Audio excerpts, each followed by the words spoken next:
بەڵێ لەسەرم بابەتە بە فیرۆدانی دارایی گشتی و زیادبوونی گەندەڵی لە عێراق من لە ستۆدیۆ میوانێکم هەیە محەممەد سعدەدین ئەندامی خولی پێشووی پەرلەمانی کوردستان و هەروەها لە لیژنەی دارایی کاک محەممەدە و ئامارانەمان بینی کە بە تێکڕایی لە 120 بودجەی عێراق بۆ فەرمانبەرانی وەهمی ئەچێت ئەم بابەتە بۆ وای لێهات. سپاسان دەکەین.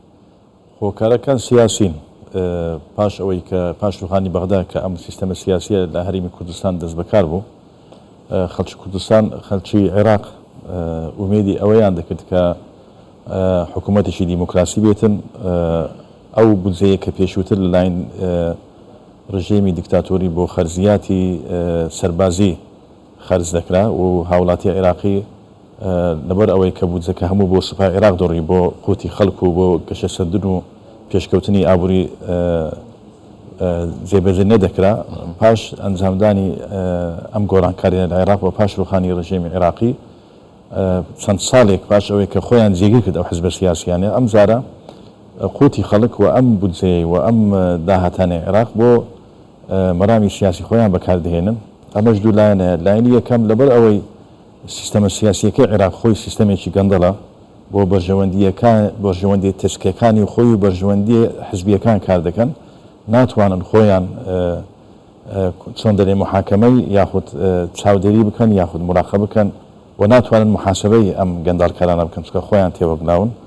ڕووی دووەمیش خۆیان سوودمەندن لەم شێوازە حکومرانیە و لەم گەندەڵی عێراق، چونکە هەموو بۆ بەرژەوەندیەکان خۆیان بەکاردێن. ئەو داهاتەیە کە لە بۆ عێراق هاتیە بۆ لە چوارچێوەیەکی یاسایی لە ساڵانە لە بودجەی حکوومەتی عێراقی یاخود لە بودجەی دەوڵەت بە سیستەمی جۆرا و جۆر بۆ حزبەکانی خۆیان و مەرامی خۆیان بەکاری دەهێنن. زۆر باشە.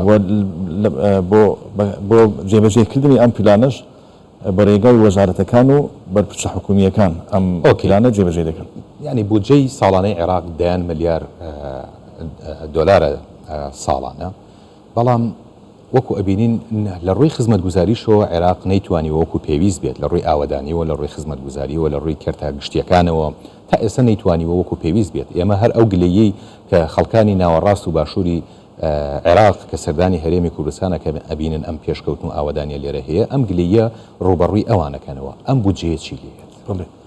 خۆی وەکو وتم بۆ بەکاردێتن بۆ هەندێک مەرامی سیاسی حزبەکان ئەوانی کە ئێستا کۆنترۆلی سەرکردایەتی سیاسی عێراقیان کردیە و بەتایبەتی ئەم لایەنانەی کە زیاتر لایەنی مەذهەبی شیعەن و هەوڵ دەدەن بۆ بەهێزکردنی هەژمونی شیعە لە عێراق.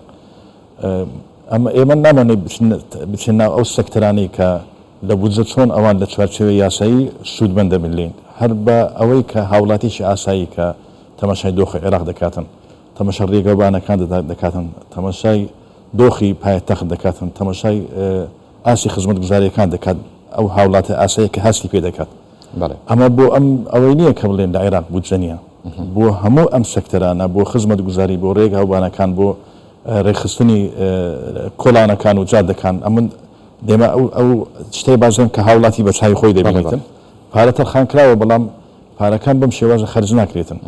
ئینجا لێرە شتە سێرەکە ئەوەیە جگە لەوەی ئەوان لەو بودجە زەباحلاحی عێراق سوودمەند دەبن و دزی تێدەکەن، پێدەن دزی گەندەلی تێ دەکەن، ئەوانە چاویان لە لیستی موچەخۆرانیشە 120 موچەی عێراق. ئەوە چارەمین ساڵە لە هەموو راپۆرتەکان 120 موچەی عێراق نەک ئەوانن کە بۆ نمونە دوو موچیان هەیە یاخود یاسایین وەهمین ناونیشانی وەزیفیشیان دیار نییە. باش، ینی ئێمە کە بەراورد دەکەین لەگەڵ وڵاتەکان دیکەیان لەگەڵ هەرێمی کوردستان دەبینین فەوزایەکی عامە. زۆر باشە. لەم چەند ڕۆژەی ڕابردووە حکوومەتی هەرێمی کوردستان لیستی موچەی فەرمانبەرانی ناردە بەغدا بە ئامانجی ئەوەی ئەو بڕەپارەیی کە هەیە بینێرن، بەڵام لەوێ قسە لەسەرەوە کرا کە لیستەکە ناوی دووبارەی تێدایە. هەموو لایەکەزانین لە هەرێمی کوردستانە ناوی دووبارە زۆرن، تەنانەت ناوی سیانی و چواریش ڕێژەیەکی زۆر ناوی دووبارە هەیە و ئەمە یعنی شتێکی شاراوە نییەوە. ژمارەیەک لەوانەش دووموچیان هەیە کە سوکاری شەهیدانن لە کاتێکە ئەو کەسە دیسانەوە لە شوێنێکی تر فەرمانبەرە، ئەمانش ئەبێتەوە هۆکارە بۆی ناوی دووبارەش هەبێت. ئەم بابەتە بیانووە یان چییە حکوومەتی عێراقی لەم کاتە؟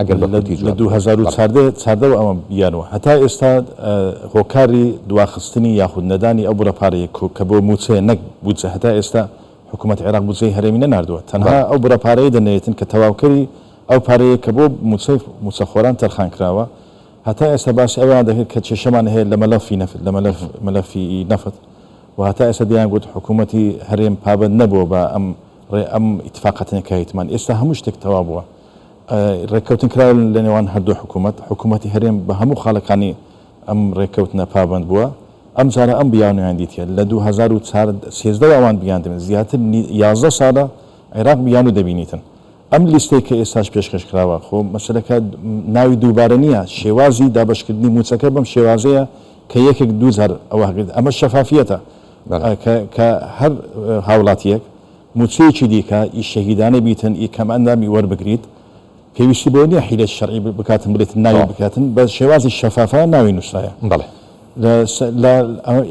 دەمانێت باسی ئەوە بکەین سەرۆک حکوومەتەکانی عێراق خۆیان ئەویان ئاشکرا کردو کە گەندەڵی هەیە لە حەیدەر عەبادیەوە هەتا ئێستا هەموو سەرۆک حکوومەتەکان خۆیان ئاشکرایان کردێت لە حکوومەتەکان لە وەزارەتەکان گەندەڵی هەیە و لیستی موچەخۆران بەڵێ محەممەد سعدەدین ئەندامی خولی پێشووی پەرلەمانی کوردستان سپاس.